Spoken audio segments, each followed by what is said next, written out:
ஆண்டவரும் இரட்சகருமாகிய இயேசு கிறிஸ்துவின் இனிதான நாமத்தில் உங்கள் ஒருவருக்கும் என்னுடைய அன்பின் வாழ்த்துக்கள். ஏசாயா 41 அதிகாரம் 10வது வசனம். நீ பயப்படாதே, நான் உன்னுடனே இருக்கிறேன். திகையாதே, நான் உன் தேவன். நான் உன்னை பலப்படுத்தி உனக்கு சகாயம் பண்ணுவேன். என் நீதியின் வலது கரத்தினால் உன்னை தாங்குவேன். ஆண்டுடைய வாக்கு தத்துவம் நமக்கு பயப்படாதே என்று சொல்லி ஆண்டவர் நம்மை தைரியப்படுத்துகின்றார். எந்தெந்த விஷயங்களில் நாம் பயந்து கொண்டிருக்கிறோம், அப்பேற்பட்ட ஒரு பயத்திலிருந்து ஆண்டவர் வெளியே கொண்டு வருவதற்காகத்தான் ஒவ்வொரு நாளும் தேவன் நமக்கு இப்பேற்பட்ட வாக்கு தத்தங்களை கத்தர் வைத்திருக்கின்றார். பயப்படாதே என்று சொல்லி ஆண்டவர் நமக்கு ஒரு தைரியத்தை ஆண்டு கொடுக்கின்றார். அது என்ன தைரியம்? நான் உன்னோடு கூட இருக்கின்றேன். அருமையான தேவனுடைய பிள்ளைகளே, கர்த்தர் நம்மோடு கூட இருக்கிறார் என்கிற அந்த எண்ணம், அந்த உணர்வு நமக்கு எப்பவுமே இருக்க வேண்டும். அது ரொம்ப மிக முக்கியம்.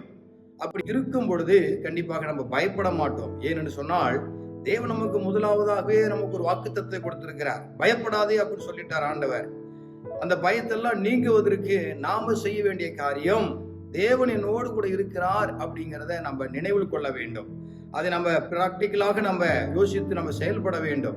கிறிஸ்துவுக்குள் அருமையானவர்களே, தேவனுடைய வாக்கு தத்தங்கள்லாம் நம்முடைய வாழ்க்கையிலே கிரியை செய்ய வேண்டும் என்று சொன்னால் இந்த வாக்கு தத்தங்கள்லாம் நம்ம சுதந்திரத்துக் கொள்ள வேண்டும். பயப்படாதே, நான் உன்னுடனே கூட இருக்கிறேன் என்று சொல்லி ஆண்டவர் சொல்லுகின்றார். இரண்டாவதாக, திகையாதே, நான் உன் தேவன். மீண்டுமாக ஆண்டவர் நமக்கு ஒரு தெளிவே சொல்லுகின்றார். திகையாதே, நான் உன் தேவன், நான் உன்னுடனே இருக்கிறேன் என்று ஆண்டவர் சொன்னார். திகையாதே என்று சொல்லிவிட்டு நான் உன் தேவன். எவ்வளவு ஒரு உரிமையை பாராட்டி ஆண்டவர் பேசுகின்றார்.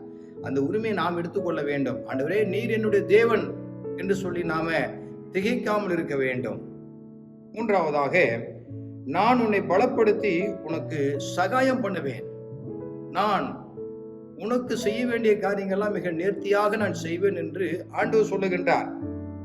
உன்னை பலப்படுத்துவேன், உனக்கு சகாயம் பண்ணுவேன் என்று ஆண்டவர் சொல்லுகிறார். இந்த சகாயம் கர்த்தரிடத்தில் நமக்கு வருகிறது.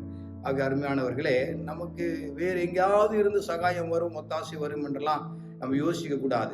வானத்தையும் பூமியும் படைத்த கர்த்தரிடத்திலிருந்து நமக்கு ஒத்தாசை வரும், நமக்கு சகாயம் வரும். கண்டிப்பாக ஆண்டவர் நம்மை எல்லா விதமான ஆவிக்குரிய ஆசீர்வாதத்தினாலும் கர்த்தர் நம்மை ஆசீர்வதிப்பார்.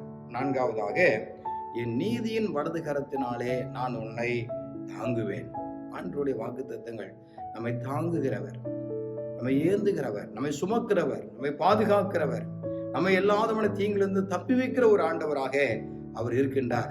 அருமையான சகோதர சகோதரிகளே, இந்த ஏசாயா தீர்க்கதரிசியின் புஸ்தகத்தில் நம்ம வாசிக்கும் போது நமக்கு ஒரு வேத வசனத்தினுடைய ஒரு தெளிவையும் ஒரு நம்பிக்கை நம்முடைய வாழ்க்கையில ஊட்டக்கூடியதாக இருக்கிறது. முதலாவதாக சொல்லுகின்றார், நீ பயப்படாதே, நான் உன்னுடனே கூட இருக்கிறேன்.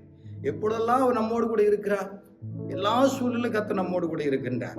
43 அதிகாரத்தை நம்ம வாசிக்கும் போது, நீ தண்ணீர்களை கடக்கும் போது நான் உன்னோடு இருப்பேன். நீ ஆறுகளை கடக்கும் போது அவைகள் உன்மேல் புரளுவதில்லை. நீ அக்கினியில் நடக்கும் போது வேகாதிருப்பாய், அக்னி ஜுவாலை உன் பேரில் பற்றாது. தண்ணீர்களை கடக்கும் போது கர்த்தர் நம்மோடு கூட இருக்கிறார். ஆறுகளை கடக்கும் போது கர்த்தர் நம்மோடு கூட இருக்கின்றார். அக்னியில் நடக்கும் போது தேவன் அந்த அக்னி நம்மை பற்றாது இருக்கும்படியாக தேவன் நம்மோடு கூட இருக்கின்றார். இப்பேற்பட்ட வாக்கு தத்தங்களாக இருக்கிறபடினாலே தேவனுடைய வாக்கு தத்தத்தை விசுவாசியுங்கள், அதை பற்றி கொள்ளுங்கள். அது எனக்கு நடக்கும் என்று விசுவாசியுங்கள், அதை அறிக்கை செய்யுங்கள், அதன்படி வாழுங்கள். கர்த்தர் ஆசீர்வதிப்பாராக. ஜெபிப்போம். சர்வ வல்லமையும் கிருபையும் இரக்கம் நிறைந்த தேவனே, இந்த வார்த்தையிலே கேட்டுக்கொண்டிருக்கிற அருமையான சகோதர சகோதரிகளுக்காக உம்மை துதிக்கின்றோம். பயப்படாதே, நான் உன்னுடனே இருக்கிறேன். திகையாதே, நான் உன் தேவன். நான் உன்னை பலப்படுத்தி உனக்கு சகாயம் பண்ணுவேன்.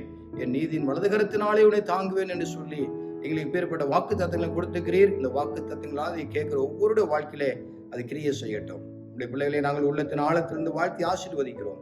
இயேசு கிறிஸ்துவின் நாமத்தினாலே ஜெபிக்கிறோம் நல்ல பிதாவே, ஆமென். God bless you. கர்த்தர் உங்களை அளவில்லாமல் ஆசீர்வதிப்பாராக. ஆமென்.